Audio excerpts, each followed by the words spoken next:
All right. Hey, good morning. Man, it's Thanksgiving is come and gone as far as celebrating. Thanksgiving always is here, but that celebrating part of it, man, we had an incredible time with our family. We all gathered in spurts and spots here and there because some are working and other things, and so but we were able to hold it down and get so many of us together this season. It was incredible and refreshing in so many ways. And then sad as the families begin to depart from the house and the last ones leave, and then it's just me and the Tamster, which we love being together. It's just sad as you begin to see people kind of head back home. Our kids that we love and cherish, and so it was a rich time though. Now it's on to Christmas, right? The Christmas season is upon us. I know some of you started that way back when, but really now is the season for Christmas to begin to focus on that and the Advent and all that takes place there. So I trust you had a great weekend and that you celebrated and you enjoyed being with your family. So, hey, today we're going to jump back into Luke chapter 12 and continue the conversation that we had Wednesday, looking at anxiety, right? And so this is the section that he's in, and I've titled this section that disconnecting, right? Disconnecting from the world leads to an anxiety-free living. You'll never be anxious-free, worry-free, fret-free if you keep yourself firmly implanted in the world and kind of divided in that sense. It is that we pull ourselves away from the world and the absorption with that, and our focus is somewhere else that we began to see that. So the context of all of this comes from a guy in the middle of one of Jesus' teachings. A guy yells out, "Teacher, tell my brother to divide his inheritance." And Jesus looks at him and said, "Man, what do I have to do with that?" Here he is, Jesus. Now, and not that he's not relevant to everything going on. He's telling the point. This guy's concerned about worldly things, and Jesus is like, "Man, what do I have to do with that?" Right? He came to deliver us out of the world. While he says, "I pray that while they are in the world, they are not of the world." And so Jesus is looking at this guy like, "Man, that's what do I have about that?" And then he tells a story. Here, I got a story for you. And he tells a story of the bigger barns, right? You remember the story there that he tells. And then he says in verse 21 of that deal that, remember the bigger barn, the guys, trying to just keep everything and hoard everything. What am I going to do? I've got this euphoria because I've got more money than I know what to do with, and I'm just gonna build bigger barns. And Jesus says, "Man, you fool! Tonight is your last night on earth, and what have you done?" And he says this, verse 21: "Such is the one who stores up treasure for himself and is not rich in relation to God." Listen, you need to be rich in your relationship to God. You want anxiety-free living. You want stress-free living. You want fret-free living. You have to be. You have to have a relation with God. You'll get it no other way. And it is how that relationship and how you see yourself in light of Him that changes everything. Now, I'm going to read to you verse 22 to get us where we are today, just to kind of get us in sync of what's going on, because he's in a statement where he's going to make three statements that he's going to give to us. He's going to say, "Do not be anxious." Like, cease the attitude and the effects and this thing called anxiety. Cease that activity of anxiety right now. He's going to tell us, do not keep on worrying. Do not keep worrying. Stop this worry thing. And then he tells us lastly, and do not be afraid. Now, in that, we find some principles that we're drawing out of this section, which I gave to you Wednesday, and they are this. Why can we have no anxiety? Is it possible to have no anxiety, to have no worry, to have no fear? Absolutely, because Jesus says so. So let's just get that off the table. You don't have to live that way. Now, there's some things that we learn, and one is that you are a priority of God Most High. When you know how much you are loved, cared for, and provided for by the Creator, your anxiety, your worry, and your fear will begin to minimize. He will provide provision of food and shelter for you. You have no worries about that. The basics, those things which are essential to life, He's got you covered. You need to know that. You don't have to worry about those necessities of food and shelter. The other thing is you have no length over your days. You're worrying, you're fretting isn't going to extend your days, nor will it diminish your days. It will diminish the quality of your days. But you've got an exit date. Fourthly, man, don't make basic necessities your priority because he has you. Why? Because He's a good Father. That's what we looked at last Wednesday. And so now I want to read this text to you. After he says, such is the one who stores up treasure for himself and is not rich in relation to God. He's going to find that he wasted his life of just collecting and storing stuff. And he says this, and he said to his disciples, for this reason, because you're not like that guy, for this reason, I tell you, do not worry about your life as to what you are to eat, nor for your body as to what you wear. For life is more than food, and the body is more than clothing. There's something bigger and better beyond this life that we know. There is this eternal life. There is a kingdom that is ours. For life is more than food, and food is more than clothing. Consider the ravens, that they neither sow nor reap. They have no storeroom nor barn, and yet God feeds them. Look, God takes care of the ravens. If He does that, listen, how much more valuable are you to Him than that? And which of you, by worrying, can add a day to his lifespan? Therefore, if you cannot do even a very little thing, why do you worry about the other things? Consider the lilies of the field, how they grow. They neither labor nor spin, but I tell you, not even Solomon in all his glory clothed himself like one of these. Now, if God so clothed the grass, which is here today and tomorrow is thrown into the fire, how much more will He clothe you? You of little faith. And do not seek what you are to eat and what you are to drink, and don't keep on worrying about these things. For all these things are what the nations of the world eagerly seek. Listen, the whole world is chasing after that. And your Father knows that you need those things. But seek His kingdom, and these will be provided to you.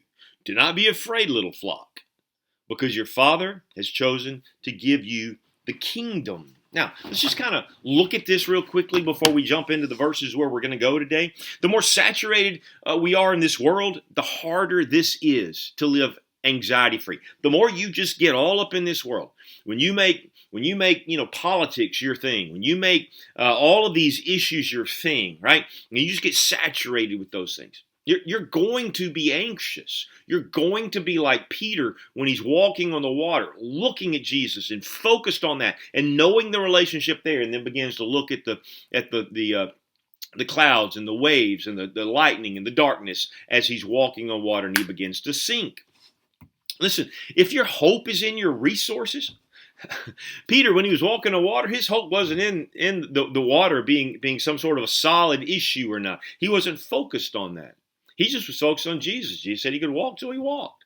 If your hope is in your resources, you're going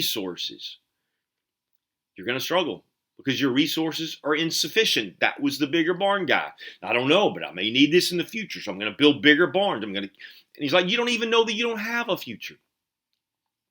And so if your resources are what you hope in, you're going to be anxiety-ridden because you're going to see something diminish. You're going to see a paycheck diminish. You're going to see a car that needs repair. You're going to have a house that needs a roof, right? All these things, and you watch things deplete, and you stress about how can I get more money and how can I pad my deal. If your hope is in your skill, you're just not skillful enough to rise above anxiety, to rise above stress, to rise above worry, to rise above fear. You're not. You want to find those things? They're always there if your hope is in your skill or your relationships, because they're fleeting too. We make a statement around here a lot. People love you until they don't. right? And so those relationships that you count on, they're not constant. That's not a surety either. Your possessions, not a surety. Listen, circumstances are unstable. We know that, don't we? In this life, circumstances are unstable. Money's fleeting. You can have it all and lose it all in a minute. I lost a fortune in some sense during Katrina, as did a lot of others. Your friends will fail you, right? That every friend is subject to failure at some point. Why? Because they're obsessed with themselves. This is how life works. Your health, Paul says the outward man is decaying, right? I mean, if man, circumstances there, you're going to worry if you start thinking about, man, I've got to try and live forever. Storms are inevitable. They're going to come. You're either in a storm, heading out of a storm, or heading into a storm, but they're just going to be there. But if our hope and our focus is tied to the relationship to God, this is the secret. Now, it's easy to go, oh yeah, but I've got that. Do you? Do you really have that kind of relationship with God? Well, then we have an opportunity, though. According to our relation to God, how we see how that works, do we really believe that He's a provider?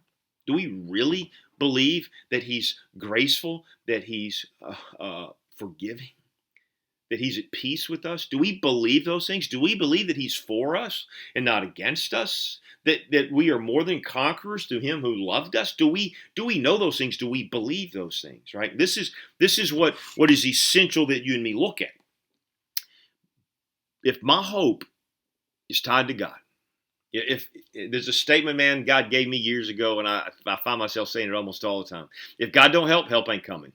Right? Listen, if you're looking for something else to help you, it ain't coming. If God don't help ain't coming. The problem, the surety is God does help. He is a help in time of need. And so we know that. So we have an opportunity. Listen, trouble's going to come. And the more deeply you're tied to all this stuff in this life, that makes it more difficult.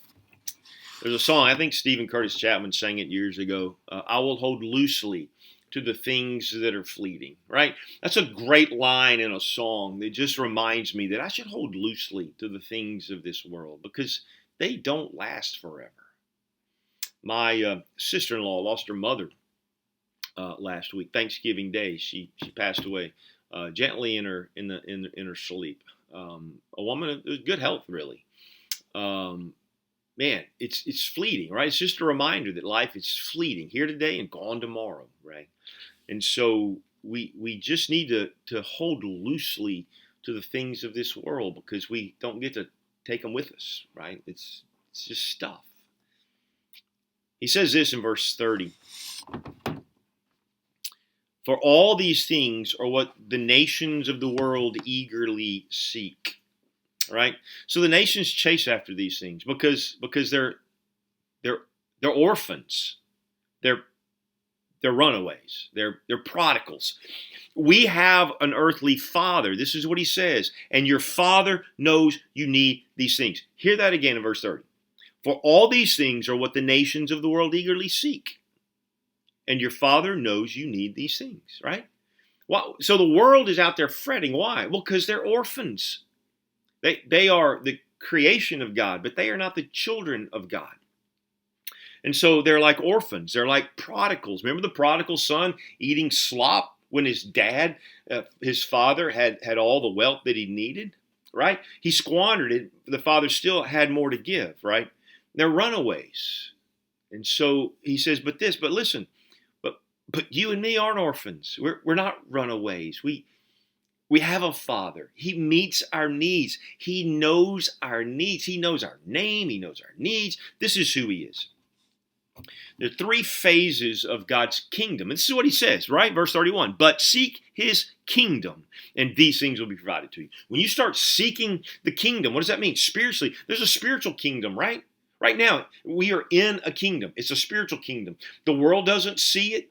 But we do. We know we're a part of something that is eternal, right? That even though our outward bodies are decaying, inwardly we're being renewed, that we are a part of a spiritual kingdom that's being taken place. And that's where we are. And that's what we see. There's a millennial kingdom that's coming. There's going to come a day when the Lord's going to come back. He's going to judge the righteous, the living, and the dead. And there's going to be a kingdom on earth, a millennial kingdom that you and me will be a part of. And then there's going to be the new heaven and the new earth that will be a forever kingdom.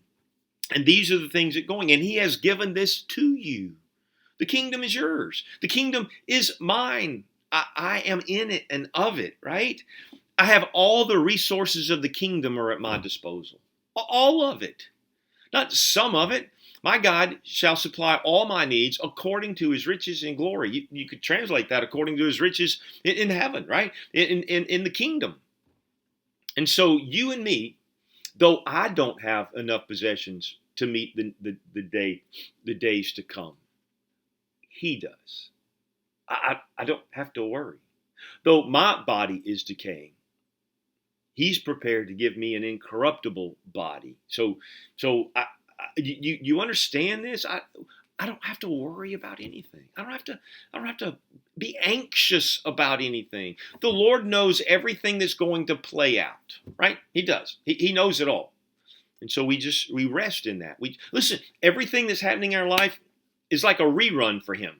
He knows the beginning from the end, so he sees it all. Now, you're going, well, what about free will? That's not the point of this. The point is, he understands what's going to happen. He's promised to take you to a better place. So whatever you see, the ups and downs, he's going to get you to where you were. Right? Joseph is an example of that. He told Joseph he was going to be someone who the world would bow down to. But he went through a lot of ups and downs before he got there. But there was no need for Joseph to be anxious in any of that because God had made a promise. There's no reason for you and me to be anxious in the middle of any of these things. And then he says, verse 32, do not be afraid, little flock. Right? Come on. Because your Father has chosen to give you the kingdom. Hey, I know we're small in the things of the world, right?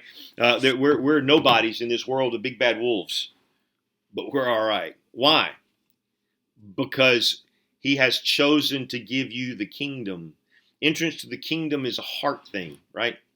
Now, this is where we get in verse 33 and 34. He says, sell your possessions and give to charity, right? Hey, quit hoarding that stuff. Sell it, right? Jesus says the same thing. Treasure up for yourself treasures in heaven, right? Don't treasure yourself up on earth. It moth, rust, and decay. It destroys. But treasure yourself up in heaven where neither moth nor rust nor decay can destroy, right? And so what's he saying? Hey, man, keep your mind forward thinking, right? You just keep advancing the kingdom. You just keep being generous in this life, right? You keep doing that. It's what he told the rich young ruler. Hey, you think you want eternal life? I'll tell you what, go sell everything. Is that how we enter the kingdom of heaven? Well, we do give everything away, right? I exchange myself. If anyone wishes to come after me, let him deny himself, take up his cross, and follow me. That implies I'm letting go of everything. I'm grabbing hold of him. He's the only life saver, life preserver. He's the only lifeline that I've got. And so I'm going to hold loosely to everything else. Then he says, sell your possessions. Make yourselves money belts that do not wear out, right? Listen, how are we making money belts that don't wear out? Well, because we're not even keeping it. They don't wear out because we're not using them, right? Why? Because I have an inexhaustible treasure in heaven. If we are faithful to just be people of generosity, people of humility, people who are unmoved by circumstances, unmoved by people. We just are kingdom people, minded in that, rooted in heaven.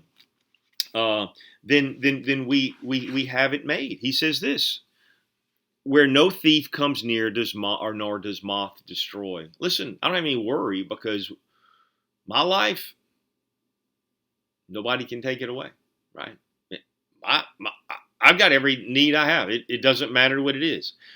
He says, sell your possessions and give to charity. Make yourself money belts that do not wear out, an inexhaustible treasure in heaven, where no thief comes near, nor does a moth destroy. For where your treasure is, there will your heart be also. What's he saying? Man, hold loosely to the things of this world.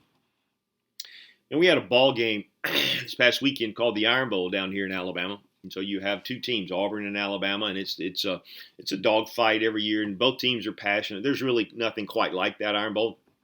And You can see people. It matters to people. You can tell it's something that happens to them 365, right? And they're vested in that. And so there was this up and down, and it was one of the craziest games that we've ever seen this past weekend. And we get all caught up in it, and there's anxiety, and there's blood pressure that goes up and down, and there's stress, and there's worry, and there's fear. You know why? Because we were invested in this ball game. You turn on the game after that, though. That we don't care about. Maybe you don't even know the teams. You're just amused at it, but you're not worried about it. You're not stressed about it. You're not fearful of the outcome. You're kind of a bystander in that. This is exactly what God is telling you and me to do. Don't get so vested in this world, because if you do, in this world, you're gonna have anxiety. You're gonna have stress. Listen, hold loosely to those things. You're just passing through, right? This isn't your home, and so we're okay because He's going to meet our needs. Man, Lord bless you. I hope we're getting this truth. It's powerful, isn't it? Can't wait to share more with this to you in the morning.